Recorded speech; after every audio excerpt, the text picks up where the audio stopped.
দেখে নাও তাহলে। তো ট্রান্সফরমেশনের এই পার্টটা হচ্ছে নেগেটিভ টু অ্যাফার্মেটিভ বা অ্যাফার্মেটিভ টু নেগেটিভ, অর্থাৎ হ্যাঁ থেকে না সূচক করতে হবে বা না সূচক থাকলে হ্যাঁ সূচক করতে হবে, অল্টারনেটিভ হবে।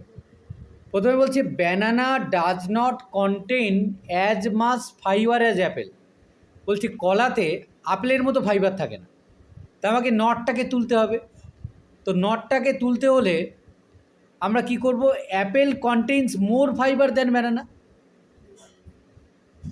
তো অ্যাপেলে ব্যানানার থেকে আরও বেশি ফাইবার থাকে, তাহলে মোর এবং দ্যান আমরা ইউজ করলাম, তাহলে পজিটিভ হয়ে গেল। Apple contains more fibre than banana.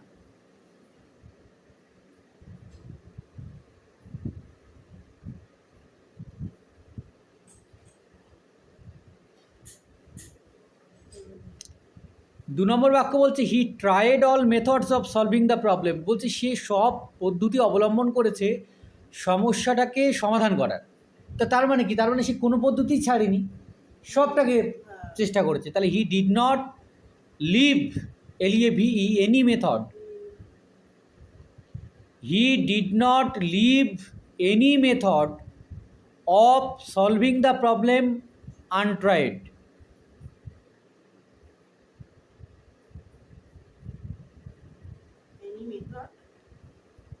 of solving the problem untried.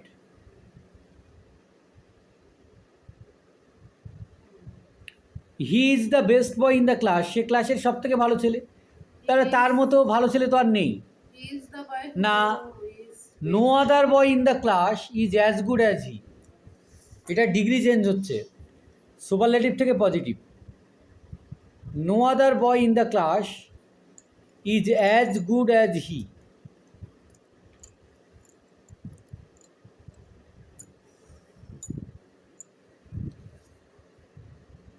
চার নম্বর দেখে নাও, the duke was too proud to point out to the duchess her mistake. এখানে টু থাকলে সো দ্যাট ইউজ করবো আমরা, ওয়াজ আছে কিন্তু খেয়াল রাখতে হবে, কুড নট হবে। The duke was so proud that he could not point out to the duchess her mistake.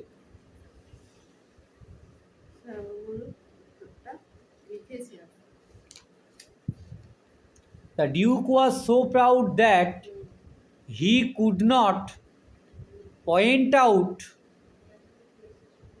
Two the duchess her mistake. 5 নম্বর দেখো, elephant is the biggest animal in the forest. তাহলে সব থেকে বনের সব থেকে বড় পশু, তাহলে আমরা কি বলতে পারি, নো আদার ইউজ করতে পারি। No other animal in the forest is as big as the elephant. Next দেখে নাও, he has always met his deadlines. No other animals in the forest is as big as the elephant.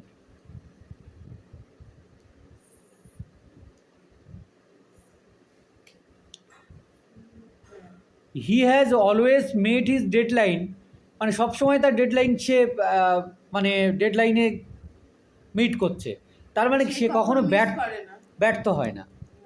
He has never failed to meet his deadlines. MWT কিন্তু, he has never failed to meet his deadlines. FAILED to meet MWT, meet his deadlines. The minister has to attend the meeting. তাহলে মানে মন্ত্রীকে মিটিংটা attend করতেই হবে। তাহলে the minister can not but attend the meeting. Can not but মানে হচ্ছে না করে তিনি থাকতে পারবেন না। The minister can not but attend the meeting.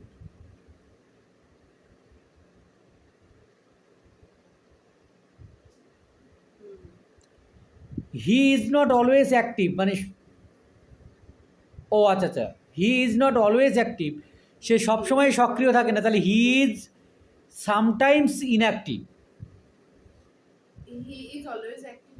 না, কেন, সে সবসময় অ্যাক্টিভ থাকে না। হি ইজ নট অলওয়েজ অ্যাক্টিভ, সবসময় সক্রিয় থাকে না, তার অর্থ কখনো কখনো সক্রিয় থাকে। তাহলে হি ইজ সামটাইমস ইনঅ্যাক্টিভ লেখো, অর্থ অপরিবর্তিত রাখতে হবে। He is sometimes inactive. Death can not be avoided, মৃত্যুকে আমরা অ্যাভয়েড করতে পারি না, তাহলে death is unavoidable. None but A fool can do this, এটা এখনও তোমার করানো হয়নি। নান বাট থাকলে তার পরিবর্তে অনলি বসে, তো নান বাট তুলে দিয়ে শুধু অনলি বসিয়ে দাও, only a fool can do this. প্রথম উপরে বাক্য আছে একটা বোকা ছাড়া এই কাজ কেউ করতে পারে না, তাহলে পরিবর্তে যেটা হবে only a fool can do this, একমাত্র বোকাই এটা করতে পারে।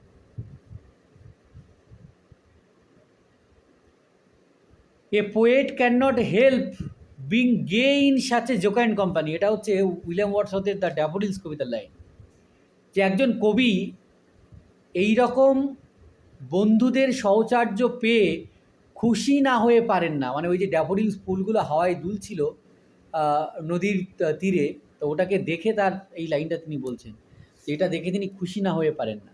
তাহলে a poet must be gay, gay means হচ্ছে খুশি, আনন্দ। A poet must be gay in such a jocund company.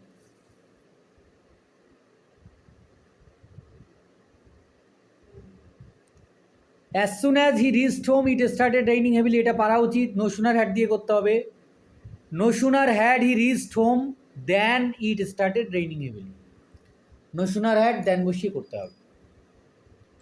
No sooner had he reached home then it started raining heavily.